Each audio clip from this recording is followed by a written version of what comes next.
संभाजीराजे छत्रपतींचा मनोज जरांगेंना सल्ला पाहायला मिळालाय। मनोज जरांगेंनी पाडापाडीची भाषा करू नये असं संभाजीराजे म्हणाले। पाडापाडीपेक्षा आपले उमेदवार निवडून आणावे असंही संभाजीराजेंनी म्हटलंय। तर जरांगे आणि आमचा उद्देश एकच आहे संभाजीराजे त्यांनी असं संभाजीराजेंनी म्हटलेलं आहे। जरांगे आणि आमचा उद्देश एकच आहे, त्यांनी आमच्या सोबत यावं किंवा स्वतंत्र लढावं असंही संभाजीराजे यांनी म्हटलेलं आहे। त्यामुळे आता जरांगे पाटील नेमकं काय करणार याकडे लक्ष असेल।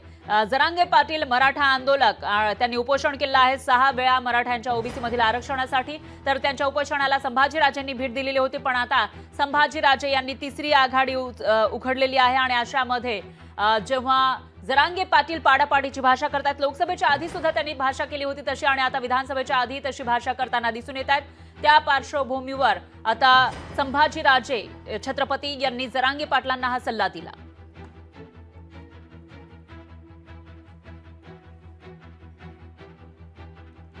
फेगाडी नाही काही नाही आणि कसलेच नाही, ते काही नाही। काय ठरलं तर सगळे अपक्ष असणार आहे, ठरलं तर नाही, ठरलं तर पाडापाडी।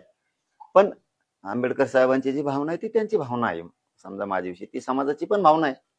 पण मी स्पष्ट सांगितलेलं की भावना व्यक्त करण्याचा प्रत्येकाला अधिकार आहे। त्यांना वाटतंय त्यांचं प्रेम आहे माझ्यावरती म्हणले, तसंच समाजाचंही प्रेम आहे, समाजही म्हणतोय। पण मला राजकारणात जायचं नाही, मी क्लिअर आहे, माझं इच्छा मी लपून ठेवत नाही, धडक सांगत असतो, धडक। त्यांचा उद्देश आणि माझा उद्देश हा एकच आहे आणि म्हणून त्यांनी पाडण्यापेक्षा निवडून कशा आणता येईल उमेदवार हे मी त्यांना समजून सांगितलेलं आहे। आणि त्यांना एक विनंती सुद्धा केलेली आहे की एक वडीलधारी या नात्याने की आपण सगळे एकत्र चळवळ लढत होतो, पण नुसतं चळवळ लढून चालणार नाही, तर आपण सत्तेत येणं गरजेचं आहे। म्हणून पाडण्यापेक्षा तुम्ही सत्तेत याल पाहिजे। सत्तेत यायचं असेल तुम्हाला 2च पर्याय, एक पर्याय आमच्यावर येणं किंवा दुसरा पर्याय तुम्ही स्वतंत्र जाणं। आता निर्णय ते घेतील, पण सकारात्मक चर्चा झाली आहे एवढं निश्चित आहे।